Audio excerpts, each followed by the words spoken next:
നമസ്കാരം. പാരീസ് ഒളിമ്പിക്സിലെ ആദ്യ മത്സരത്തിൽ ഈ മാസം 27-ാം തീയതി ഇന്ത്യ ന്യൂസിലൻഡുമായി ഏറ്റുമുട്ടുന്നു. ഞാൻ കളിയെ സംബന്ധിച്ചുള്ള വിശദമായ ഒരു പഠനം നടത്തുകയാണിവിടെ. ആദ്യമായ ഒളിമ്പിക്സ് ചരിത്രം. ലോക ഹോക്കിയിലെ രാജാക്കന്മാരായ ഇന്ത്യ ഒളിമ്പിക് ചരിത്രത്തിൽ ആദ്യമായി സെമി കാണാതെ പുറത്തായത് 1976-ലെ മോൺട്രിയൽ ഒളിമ്പിക്സിലാണ്. അന്നത്തെ ഒളിമ്പിക് ചാമ്പ്യന്മാരാണ് ന്യൂസിലൻഡ്. 2023-ലെ ലോകകപ്പിൽ ഇന്ത്യയെ പ്രീ ക്വാർട്ടറിൽ പുറത്താക്കിയ ടീമാണ് ന്യൂസിലൻഡ്. പെനാൽറ്റി ഷൂട്ടൗട്ടിലാണ് അന്ന് ഇന്ത്യ പുറത്തായത്. ന്യൂസിലാൻഡ് ടീമിൻ്റെ പ്രത്യേകതകൾ: 4 ഒളിമ്പിക്സുകളിൽ പങ്കെടുക്കുന്ന സൈമൺ ചൈൽഡ്, ഹ്യൂഗോ ഇഗ്ലിഷ് എന്നിവരാണ് ആ ടീമിലെ പ്രധാന സീനിയർ പ്ലെയേഴ്സ്.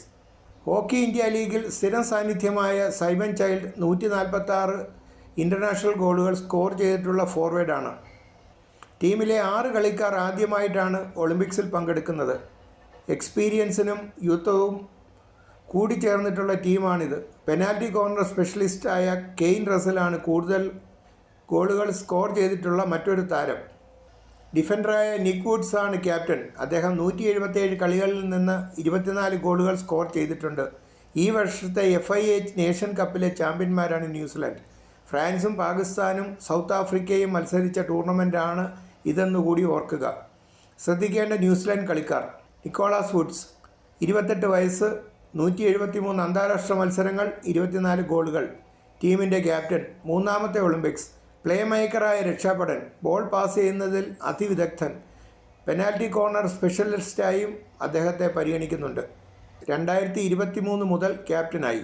ഡൊമിനിക് ഡിക്സൺ, 27 വയസ്സ്. 2022-ൽ തേർഡ് ചോയ്സ് ഗോൾ കീപ്പറായി വന്ന ഡൊമിനിക് ഡിക്സൺ 2 വർഷത്തിനുള്ളിൽ ആദ്യ ചോയ്സ് ഗോളിയായി മാറി. പ്രഷർ സിറ്റുവേഷനുകളിൽ വളരെ ശാന്തനായി കളിക്കാൻ അദ്ദേഹത്തിന് കഴിയും. കെയ്ൻ റസൽ, 32 വയസ്സ്, 210 മത്സരങ്ങൾ, 89 ഗോളുകൾ. മൂന്നാമത്തെ ഒളിമ്പിക്സ്. ഏരിയൽ ബോളുകൾ നൽകുന്നതിൽ മിടുക്കൻ. ട്രാക്ക് ഫ്ലിക്കിങ്ങിലെ ഒന്നാമത്തെ ഓപ്ഷൻ. ന്യൂസിലൻഡ് എക്കാലത്തെയും 5ാമത്തെ ഗോൾ സ്കോറർ. ബ്ലെയർ ടാറന്റ്, 34 വയസ്സ്, 266 മത്സരങ്ങൾ, 6 ഗോളുകൾ. മുൻ ക്യാപ്റ്റൻ. 2010-ൽ 20-ാം വയസ്സിൽ അന്താരാഷ്ട്ര ജേഴ്സി അണിഞ്ഞു. കഠിനാധ്വാനിയായ ഡിഫൻഡർ. ശ്രീജേഷിനെ പോലെ അലറി വിളിക്കുന്ന കളിക്കാരനാണ്. ഡെയ്ൻ ലൈറ്റ്, 31 വയസ്സ്, 125 മത്സരങ്ങൾ, 5 ഗോളുകൾ. ഡിഫൻഡർ. മുമ്പ് റഗ്ബി പ്ലെയർ ആയിരുന്നു. 2ാമത്തെ ഒളിമ്പിക്സ്. അപകടകാരിയാണ് ഡെയ്ൻ ലൈറ്റ്. ഹെയ്ഡൻ ഫിലിപ്സ്, 26 വയസ്സ്, 133 കളികൾ, ഇൻ്റർനാഷണൽ ഗോളുകൾ 12. 2016-ലെ റിയോ ഒളിമ്പിക്സ് കളിച്ച മിഡ്ഫീൽഡർ. കുറച്ചു വർഷത്തെ ഗ്യാപ്പുകൾക്ക് ശേഷം 2022-ൽ ന്യൂസിലൻഡ് ടീമിലേക്ക് തിരിച്ചു വന്നു. ശക്തമായ ഷോട്ടുകൾ പോസ്റ്റിലേക്ക് തൊടുക്കാൻ കഴിയുന്ന കളിക്കാരൻ. ജേക്കബ് സ്മിത്ത്, 33 വയസ്സ്, 126 മാച്ചസ്, 34 ഗോളുകൾ. മിഡ്ഫീൽഡർ.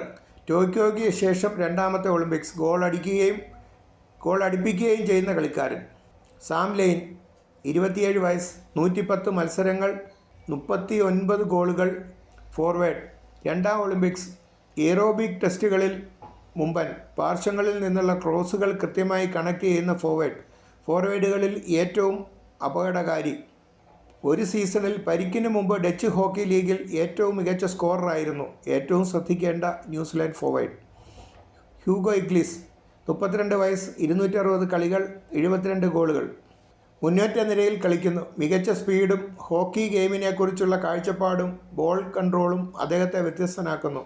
4ാമത്തെ തുടർച്ചയായ ഒളിമ്പിക്സ്. സൈമൺ ചൈൽഡ്, 36 വയസ്സ്, 2005-ൽ അന്താരാഷ്ട്ര കുപ്പായം അണിഞ്ഞ കളിക്കാരൻ. ഇന്നേ വരെ 146 ഗോളുകൾ നേടിയിട്ടുണ്ട്.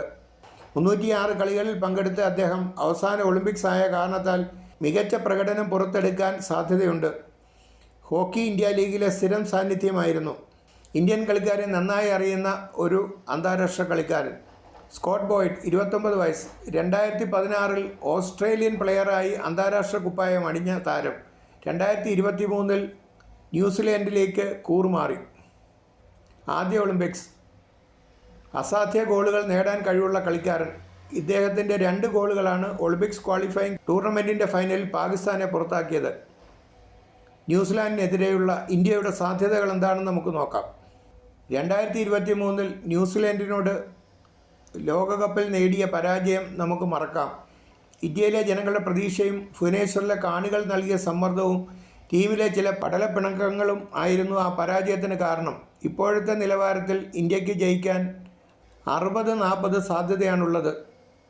ഒളിമ്പിക്സാണ്. മാനസിക സംഘർഷം വീണ്ടും കടന്നു വന്നാൽ ഇത് 50-50 എന്ന നിലയിലേക്ക് താഴാനും സാധ്യതയുണ്ട്. ഇപ്പോഴത്തെ ഫോമിൽ ഇന്ത്യയെ തോൽപ്പിക്കാൻ കഴിയുന്ന ഏക ഘടകം മാനസിക സംഘർഷം മാത്രമാണ്. വാൽകഷ്ണം.